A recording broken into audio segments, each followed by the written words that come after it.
పెళ్ళైనా పండగైనా వేడుక ఏదైనా పట్టు చీరల ప్రత్యేక వేదిక వారాహి సిల్క్స్. నమస్తే రమ్మగారు. నమస్తే చెయ్య. నేనేం అడగకుండా నవ్వేస్తున్నారు రమ్మగారు మీరు. ఇలా నువ్వేమడుగుతావో నవ్వుకుంటే తెలుసా? సంతోషం. నవ్వు- ఇప్పుడు నవ్వుకోలేకపోయినా తర్వాత అయినా ఓకే, ఈ సందర్భం గుర్తొచ్చి కొన్ని సార్లు నవ్వుతుంటాం. అవును. నవ్వు వరకు ఓకేనండి, ఆ. కానీ కక్షలు కూడా అలానే ఉంటాయి రమ్మగారు. మర్చిపోతారేమిటి? అస్సలు మర్చిపోరండి బాబోయ్, వదిలేరు. పగ సాధించాలి. ఎట్లయినా సరే ఏదో ఒక రూపంలో వాళ్ళకి ఆ పెయిన్ తెలియాలి. అలాంటి ఉంటారు కదా రమ్మగారు. బోల్డ్ మంది చెయ్య. కరెక్ట్ రమ్మగారు అలా ఉండటం. ఆడ మగ ఓ తేడా లేదు దానికి. అస్సలు ఉండటం కరెక్ట్ అంటారా? కరెక్ట్ అని ఎట్లా అంటాను చెయ్య, ఒక్కొక్కళ్ళ తత్వం మర్చిపోరు. క్షమ వాళ్ళ చరిత్రలో ఉండదు, వాళ్ళ డిక్షనరీలో ఏ ఉండదు. విషయానికైనా ఇంకా అంతే ఉంటారు కదా వాళ్ళు, స్ట్రాంగ్ ఉంటారు. స్ట్రాంగ్ ఉంటారు, మామూలుగానే కనపడతారు. మళ్ళీ ఉమ్. పెద్ద మనుషుల్లాగా కూడా కనిపిస్తారు. కానీ సమయం వచ్చిందో దొరికించుకుంటారు. సమయాన్ని వచ్చినప్పుడు పగదాదించడం కాదు, అది అందిపుచ్చుకుంటారు. అందిపుచ్చుకుంటారు. ఎంతసేపు మన చెయ్యి పై చెయ్యి అయ్యేదాకా చూసి వేస్తారు వేటు. ప్రత్యేకమైన వాళ్ళు. అవునండి.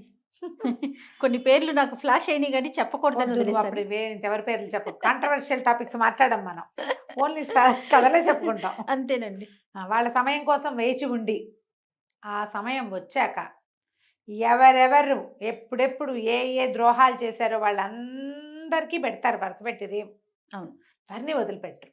చిన్నవాళ్ళని లేదు, పెద్దవాళ్ళని లేదు. పావునైనా పెద్ద కర్రతోటే కొడతారు. అవును. అలా కొట్టినప్పుడు అందరికీ కూడా అది జరుగుబాటు కాదు రమ్మగారు. కక్ష సాధింపు అనేది ప్రతి ఒక్కరూ తీర్చుకోలేకపోతాం కాదా? అవునులే. కొంతమంది దాంతో నలిగిపోతూ ఉంటారమ్మా. చాలా ఆ. మంటగా ఉంటుంది. వీళ్ళేం చేయలేకపోతున్నామే అని తీసుకుంటూ ఉంటారు. అవును. చాలా కష్టంగా ఉంటుంది. కానీ అవకాశం వచ్చినప్పుడు తీర్చుకుంటారు. రెండు మాటలు అనేస్తారు.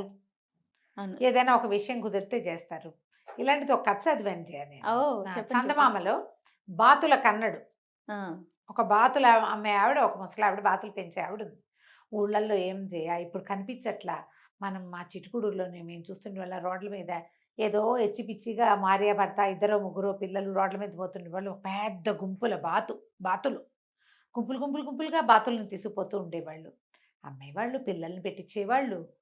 బాతుల పెంపకమే వృత్తిగా ఉండేవాళ్ళు. బాతుల వాళ్ళు అని ప్రత్యేకంగా ఉండేవాళ్ళు.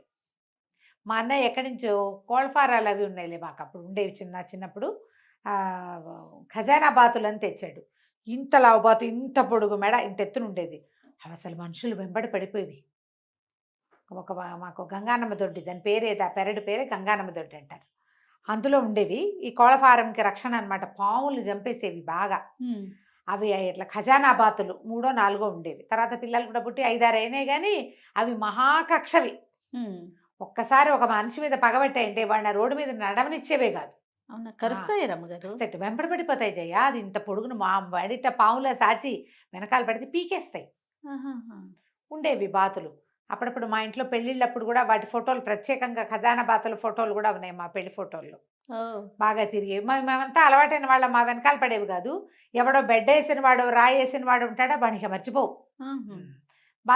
ఈ బాతుల కన్నడి కథ కూడా అలాంటిదే అనమాట. ఎప్పటికీ మర్చిపోని కథ పడిది.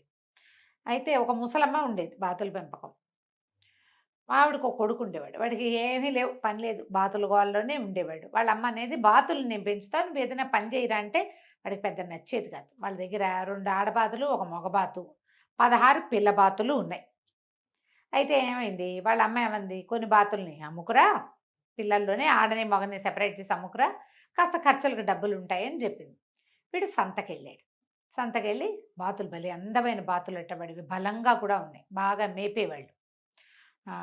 సంతలో కూర్చున్నాడు. కూర్చుంటే సంతకి వీరాస్వామి గారిని, ఆ ఊళ్ళో మంచి మోతుబరి, బాగా డబ్బులు ఉన్నవాడు, ధనవంతుడు అనమాట. ఆయన బాతులు చూసి అవి కవకవలాడుతుంటే ముద్దుగా ఉంటాయి. ఆయనకి సొంత చెరువులు ఉన్నాయి, పెరళ్లలో వేసుకుంటే పాముల్ని కొంచెం వేటాడతాయి అనుకుంటాం కదా. సరే, ఆయన ఏమంటారు, ఎంతరా జత అన్నాడు. అనేసరికల్లా జత ఒక ₹2 2 రూపాయలండి అని చెప్పాడు. జత బాతులు 2 వెండి రూపాయలు అన్నాడు.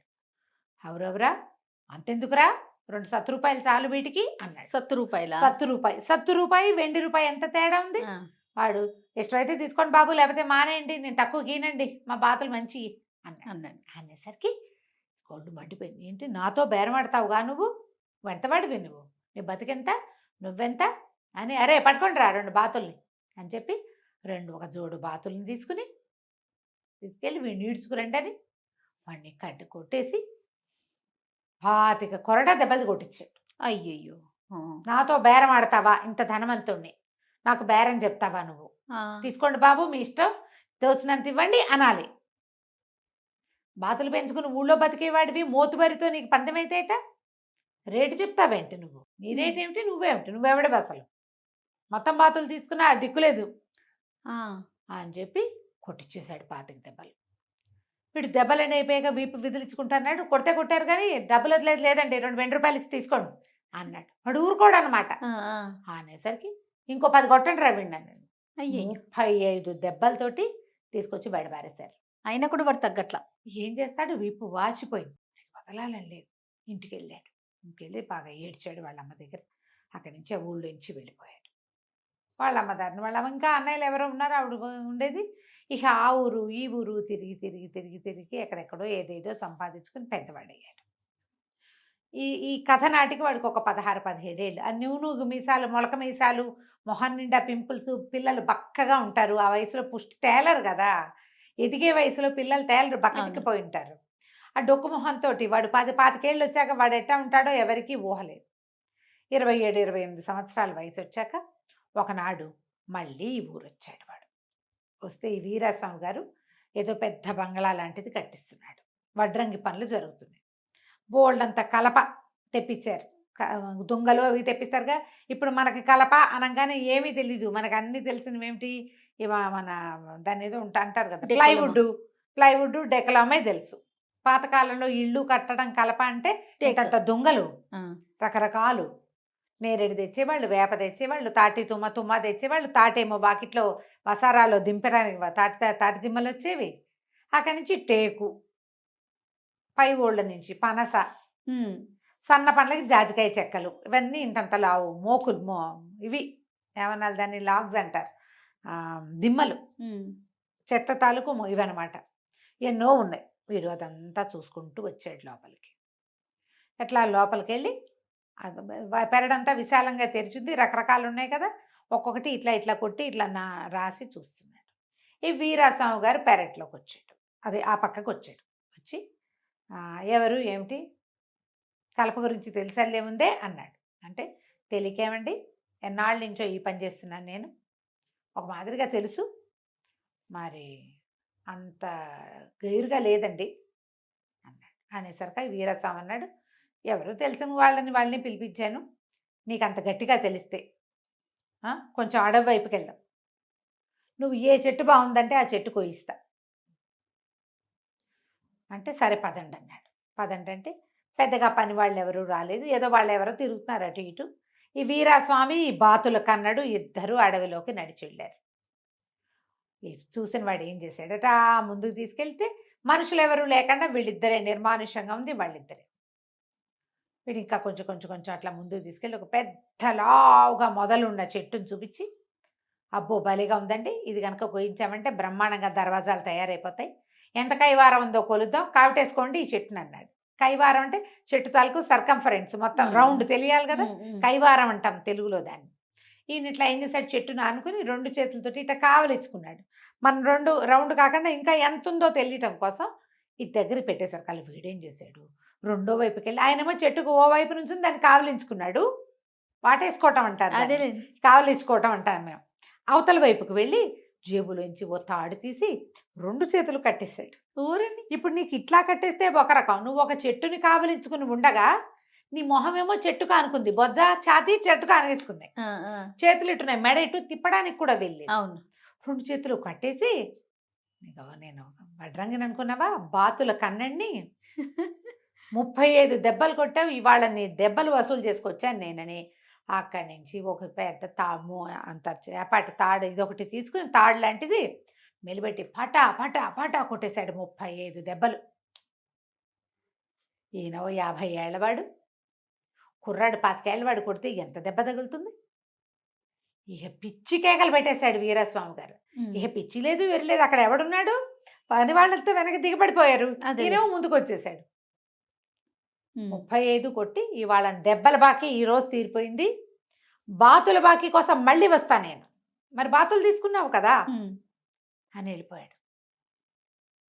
పని వాళ్ళు ఎప్పటికీ అయ్యగారు రాడేమిటా అని చూస్తే కొస ప్రాణంతో వీపు నిండా దెబ్బలతోటి తాడుతో కట్టేసి ఉండి పైగా రెక్కలు లాగి కట్టేస్తే ఎంత బాధ శరీరానికి. లబోదిబోమని ఆ పని వాళ్ళు ఏం చేశారు, ఆ తాడోడ తీసి మోసుకుపోయారు. ఎంత కష్టమైందో. మరేం చేస్తారు, మోసుకెళ్ళి ఇంటికి తీసుకుపోయారు. ఆయన పిచ్చిగా భయపడిపోయాడు. ఎప్పటికీ తగ్గల ఆ దెబ్బలు. పైగా ఏంటంటే కొన్ని గంటల పాటు ఇట్లా కట్టేసి ఉండేసరికి శరీరం స్వాధీనపడలా. నీకు సుఖపట్టానికి అలవాటు పడిన శరీరము వింటుందా మాట? వినదుగా. ఎన్ని రోజులు పట్టిందో ఆ దెబ్బలు మానటానికి. ముందుకి పడుకోలేడు, వెనక్కి పడుకోలేడు. మరి ఒట్టి పుణ్యానికి ఎవరో కుర్రాన్ని కొట్టిన పాపం ఊరికే పోతుంది. అదేగా.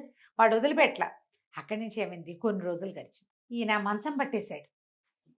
దెబ్బలు తగిలినా భయానికి బెదురు. అయితే ఏమైంది, ఊళ్ళో బాగా చెప్పుకున్నారు. ఈడేం చేశాడు, మన బాతులు కన్నాడు, కొంచెం వైద్యుడు వేషం వేసుకున్నాడు. కాస్త తలకకి కాస్త తెల్లరం కట్టించుకుని నెత్తికో పాగా పంచకట్టు ఒక చిన్న సంచి పుచ్చుకొని కొత్త వైద్యుడిని వీళ్ళింటికి వచ్చాడు. ఈ కొత్త వైద్యుడు ఎవరో ఊళ్ళోకి వచ్చాడని తెలిసి ఆయన పిలిపించాలనుకున్నాడు. ఈయనే వచ్చాడు. వచ్చాక లోపలికి వచ్చి చూశాడు. ఆచార్యులు గారు, నేను తిరుగుతానంటారండి అన్నాడు. ఎందుకు తిరగరండి, రాంబాణం లాంటి మందు ఒకటి తయారు చేసి ఇస్తాను మీకు. ఒరే అబ్బాయి ఇట్రారా అని అక్కడున్న పాలేరుని పిలిచి అదేదో పట్టుకురా అని వాడికో చీటీ రాసిచ్చాడు.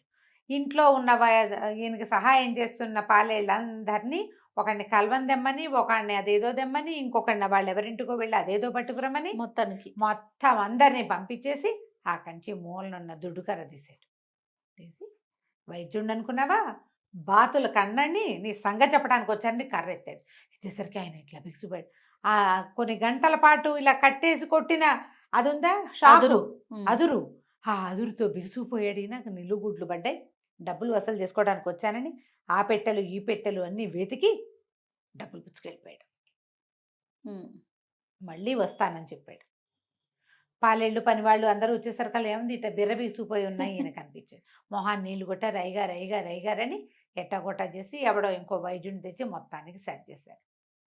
ఈ డబ్బులు పుచ్చుకెళ్ళిపోయిన కన్నడు ఊరిలోంచి వెళ్ళిపోయాడు. చాలా రోజులు గడిచాక ఈయన మెల్లిగా ఎప్పటికో నార్మల్ అయ్యాడు. మర్చిపోయాడు కూడా. ఇది ఓ 10 సంవత్సరాల తర్వాత, 10 ఏళ్ల తర్వాత ఏమైంది, ఆ ఊళ్ళోకి కన్నడు ఏదో దేనికోసమో వచ్చాడు. వస్తే ఏమైంది, అప్పుడు ఒక గుర్రాలు అమ్మేవాడు ఒక బ్రహ్మాండమైన గుర్రాన్ని తెచ్చాడు. కన్నడి దగ్గర బాగా డబ్బులు ఉన్నాయి, ఎందుకంటే వాడు ఏదో బిజినెస్ చేసుకున్నాడు. ఈయన డబ్బంతా పట్టుకుపోయాడు కదా. సరే ఈ గుర్రం కొందామనిపించింది. ఈ గుర్రం కొంటున్నప్పుడు మాట్లాడుతూ ఉండగా అతనికి ఏం కనపడింది, ఆ సందు చివర ఉన్న ఒక బంగారపు దుకాణం వాకిట్లో ఒక బండి ఆగి ఉంది. ఆ బండి వీరాస్వామి దాన్ని గుర్తుపట్టాడు. ఒక 4 అడుగులు ముందుకెళ్ళి చూస్తే వీరాస్వామి కూర్చుని ఉన్నాడు బండిలో. కనపడిందిగా. సరే ఇప్పుడు ఏం చేశాడు, మళ్ళీ వెనక్కి వచ్చి గుర్రాలు వాడిని అన్నాడు, తప్పకుండా కొంటా ఈ గుర్రాన్ని, నువ్వు అడిగిన రేట్ ఇస్తా, అయితే నువ్వు ఓ పని చేయాలి.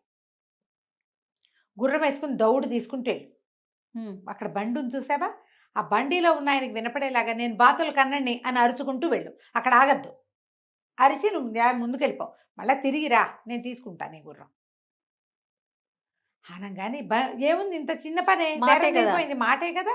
ఈ గుర్రాలు వాడు ఏం చేశాడు, వాడు మంచి బాగా గాలపింగ్ అలవాటు ఉన్నవాడు కదా. గుర్రాలను పెంచి అమ్మే వాళ్ళకి అది బాగా అలవాటు ఉంటుంది. వాడు ఒక్క ఉదుటను గుర్రాన్ని దౌడు తీయించి ఆ బండి దగ్గరికి వెళ్ళగా నే బాతులు కన్నండి అని అరిచాడు. అరిచి పరిగెత్తేశాడు. ఓకే, వెళ్ళిపోయాడు. గుర్తొచ్చేసింది ఆయనకి. అక్కడి నుంచి అరే పాలేళ్ళందరినీ పని వాళ్ళని మళ్ళీ ఒరే బాతులు కన్నడరా, మళ్ళీ వచ్చాడురా, వెతకండ్రా అంటే ఆ బండి వాడితో సహా అందరూ తల ఒక దిక్కుకి పరిగెత్తారు. ఆ బయట అవతలగా నుంచున్న కన్నడు నడుచుకుంటూ వచ్చి జబర్దస్త్గా బండెక్కి ఆయన రొంటిని ఇక్కడ పక్కన డబ్బులు పెట్టుకుంటాడుగా, ఆ డబ్బులు సంచి తీసుకున్నాడు. ఇందాక వచ్చిన వాడు కాదు కన్నడు, నేను కన్నండి, నా బాకీ వసూలు అయిపోయింది, నీ భయం బాకీ కూడా ఇవాళ వసూలు చేసేసుకుంటా, వెళ్ళొస్తా అని చెప్పి ఆ మూట తీసుకుని వెళ్ళిపోయాడు. వెళ్ళిపోయి పక్క సందులో ఉన్న గుర్రాల వాడిని కలుసుకుని గుర్రం వేసుకున్నాడు, వెళ్ళిపోయాడు. ఎవరు లేరు ఇక్కడ. వాడు అట్లా సాధించాడు కక్ష, వదల్లా లాస్ట్ వరకు. మొదటి లాక్కున్నది డబ్బులు కాకుండా మళ్ళీ డబ్బులు లాక్కున్నాడు. ఆ కనపడితే ఇప్పుడు నువ్వు ఒక చిన్న దానికి వాడు 2 రూపాయలు 2 వెండి రూపాయలు అడిగాడు, ₹1 ఇస్తా అని బేరమాడితే సరిపోదు? అంతే కదా, నీకు కొట్టిపిచ్చాడు డబ్బులు కదా. ఉన్నాయని కదా కొట్టించి వాడిని అదనంగా దెబ్బలు కొట్టించి కుర్రాడిని ఇలా కక్ష సాధింపు వాళ్ళని కనుక మనం గీసామనుకో అది కోసుకుంటుంది మనకి చివరికి. ఎస్ అది కథ. బాగుందండి. నమస్తే రమ్య గారు. నమస్తే జయ.